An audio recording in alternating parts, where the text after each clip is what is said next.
Hello guys, Parukutty ബ്ലോഗിലേക്ക് സ്വാഗതം. ചെറുവാഞ്ചേരി അമ്പലപ്പുഴയിലെ പാലമാണ് വെള്ളത്തിനടി. ഒരാൾക്ക് വരെ നടന്നു പോകാൻ പറ്റാത്ത അവസ്ഥയിലാണ് ഇവിടെ ഉള്ളത്. പാലത്തിൻ്റെ കൈവരിയെല്ലാം മുങ്ങിയിട്ട് കടലിലെ തിരയടിക്കും പോലെയാണ് വെള്ളം.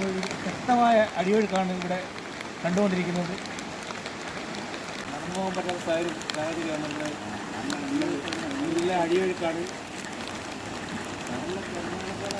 കടലിലെ തിരമാല പോലെയാണ് ഒഴുക്ക് വരുന്നത് കണ്ടുകൊണ്ടിരിക്കുന്നത്. വെള്ളം കൂടി. ഹലോ ഗൈസ്, ഒരുപാട് വാഴക്കൃഷികളെല്ലാം വെള്ളത്തിനടിയിലായതാണ് ഇവിടെ കാണുന്നത്. ഫുൾ വയൽ നിറച്ചും വെള്ളം കയറിയിട്ട് വാഴക്കൃഷികളെല്ലാം വെള്ളത്തിനടിയിലാണ്.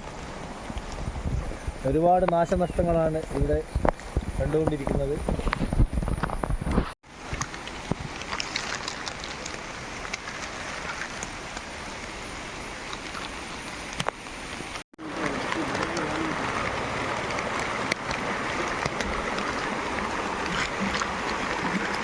Guys, vaya.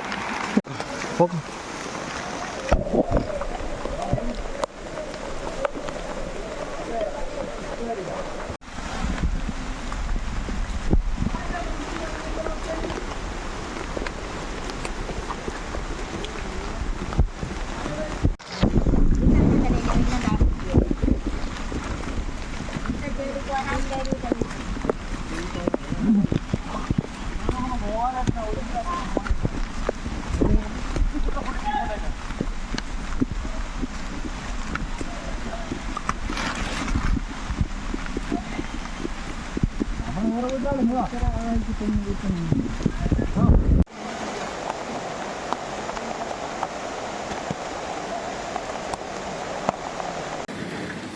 ഇവരെല്ലാരും പെടണേ.